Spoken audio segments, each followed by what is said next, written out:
Continuing with our series on dumb right-wing tropes, let's wade into dangerous territory and talk about the phrase, back the blue. I'll be driving the speed limit from now on.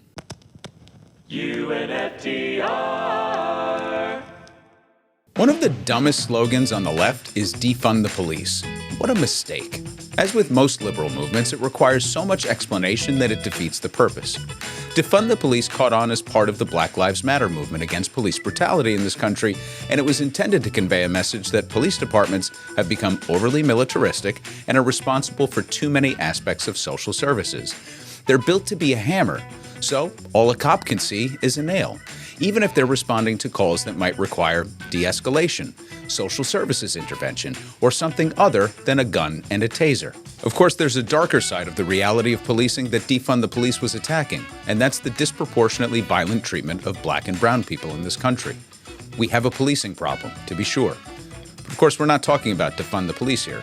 We're talking about the right-wing counter slogan, back the blue. The nature of law enforcement has been debated throughout history. Milanese aristocrat Cesare Beccaria wrote on crimes and punishments in 1764, of which Voltaire himself said, "I should limit myself to hope that we all and often reread this great work by this lover of humanity." So in it, Beccaria advocated for, quote, the abolition of the death penalty, for measured and proportional punishments, and for the end of torture, and for equal treatment regardless of nobility or wealth, end quote. In 1866, Dostoevsky published Crime and Punishment, a novel that examines the role of societal alienation in producing criminal behavior. In the United States, U.S. Marshals were established, in part, to track down fugitive slaves. Law enforcement agencies were deputized to steal children from native territories and settle them in undisclosed residential schools to beat the humanity and culture out of them. German special police forces were created in Nazi Germany to break apart Jewish families. The Einsatzgruppen was a special German police force organized to murder Jews in Eastern Europe by death squads. Membership was not compulsory.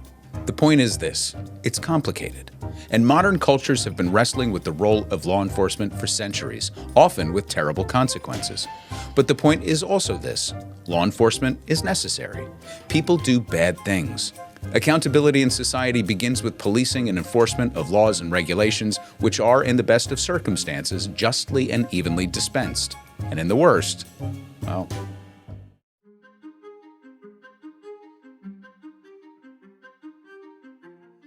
here's where I offer a couple of quick disclaimers. I have family in law enforcement. I don't hate cops. I'm also a white guy who walks through the world with extraordinary privilege. As a reminder, black people in the United States are 5 times more likely to be charged with a crime as a white person. But we need to have a better conversation about the role of law enforcement and how it's gone very wrong in this country.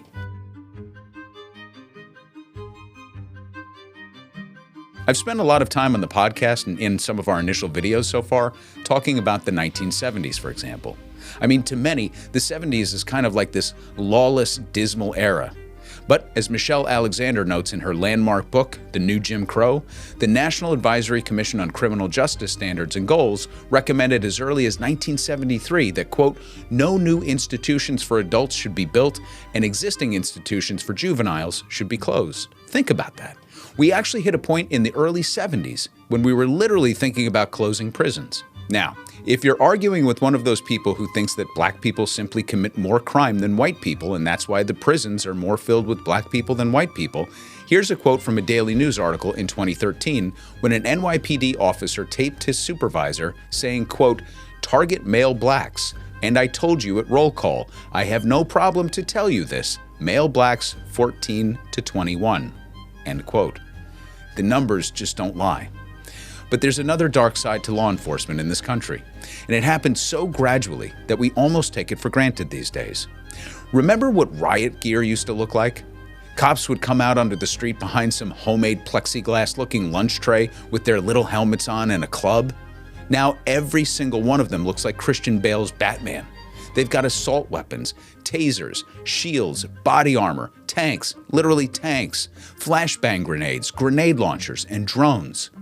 So let's talk about some few key moments beginning under Ronald Reagan that led to this phenomenon. Unsurprisingly, most of what we'll talk about coincides nicely with Reagan's made-up and disastrous war on drugs that started under Nixon but really took off under Ronnie. In 1981, Congress passed the Military Cooperation with Civilian Law Enforcement Agencies Act. This allowed the U.S. military to cooperate with domestic and foreign law enforcement agencies and granted them access to military bases and equipment. All of this was in service of the war on drugs, a seminal moment in the history of mass incarceration and a topic for a later video. Fast forward to 1997 under President William Jefferson Clinton, and a couple of years after the disastrous crime bill that one Mr. Joe Biden so vocally supported. The 1033 program was enacted. The program authorized the Department of Defense to get rid of excess equipment to local police departments who only have to pay for shipping. 2001, just days after 9/11, Congress almost unanimously passed the Authorization for Military Force, or the AUMF, that allowed the Bush administration to identify and hunt down terrorists using whatever means necessary at their disposal. Representative Barbara Lee from California was the only one to vote against it, warning of the dire consequences such unfettered authorization could have. Just days after the AUMF, Congress also expanded the right to surveil citizens under the Patriot Act by compelling businesses like Verizon or social media companies, anyone, to provide them with data. Essentially, warrantless wiretaps. The right to put somebody under surveillance was determined by the FISA courts, originally established to hear sensitive foreign information. The Patriot Act basically allows a single appointed judge to decide out of public view whether or not you can be wiretapped. Yeah, a secret court, no oversight, no records, no witnesses. You can get a deeper dose of this in the spy balloon episode, by the way, that we just released. The nail in the coffin came under President Obama and the new provisions in the NDAA, or the National Defense Authorization Act. Essentially, it gives the administration unilateral right to expand the definition of terrorism and use military force to pursue whomever they deem to be terrorists anywhere on the planet. We round out these greatest hits with another smash hit single under Barack Obama, the end of Posse Comitatus. Posse Comitatus was passed in the 1870s to put some guardrails on when troops could be deployed domestically because, things were pretty out of control after the Civil War, and it was sometimes difficult to know who was in charge and when a circumstance called for federal troops to intervene. Buffers that had been in place since the 1870s were now gone. Like the concept that a governor has to declare a state of emergency to invite the federal government to intervene in a situation, which the chief executive needs to agree with and the Congress has to authorize, was essentially stripped away. Just a little history, some context and understanding, and we can begin to tune our ears to the steady erosion of civil liberties and the upending of civil society. It's like how simple slogans, how law and order and back the blue sound so natural, when in reality, they're built upon decades of policy work intended to turn us against one another. So much so that we barely even notice when cops show up to routine calls in heavy armor and driving tanks. You can be supportive of law enforcement and still criticize the over-militarization of domestic agencies who have been given the authorization to use force, from protests to domestic disturbances. Conservative, white, right-wing Republicans fall so naturally on the side of law enforcement unless, said law enforcement is guarding the Capitol, or part of the FBI, or the CIA. Here are some simple truths. Blue lives don't matter, because there's no such thing as a blue life. Blue is not a race, a culture, or an ethnicity. It's laundry, okay? People matter. So yes, the people wearing the uniform absolutely matter. But in the context of policing, the people they protect matter more. Cops shouldn't have military-grade equipment. Also, cops shouldn't have to respond to calls better handled by social service agencies. We need more funding and intervention into social services than we do tanks on the street. We were thinking of stopping the construction of all federal prisons in the 1970s until Reagan invented the war on drugs and eliminated federal funding and support for mental health in this country. So when that racist uncle of yours tells you that white mass shooters, for example, are just mentally ill, remind him that Reagan took away all of the federal funding for psychiatric care in this country. During the height of the George Floyd protests, images of heavily armed, unidentifiable agents of the state were shown throwing peaceful protesters that had been surveilled illegally into unmarked vehicles. The men who murdered Tyree Nichols in Memphis were all black officers. So no, the left isn't decrying white policing. It's decrying policing.